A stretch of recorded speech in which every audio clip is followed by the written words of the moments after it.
Ngày 23 tháng 9, Phòng Cảnh sát điều tra tội phạm về ma túy Công an thành phố Cần Thơ cho biết vừa triệt phá đường dây sử dụng trái phép ma túy liên tỉnh quy mô lớn.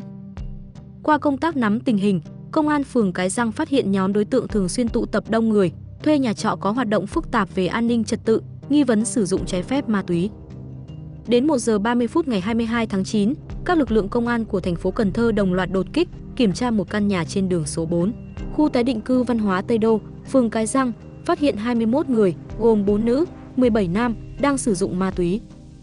Qua điều tra ban đầu, nhiều người trong số này từ Đồng Tháp, An Giang đến khu vực trên thuê nhà để tập trung tổ chức sử dụng trái phép chất ma túy.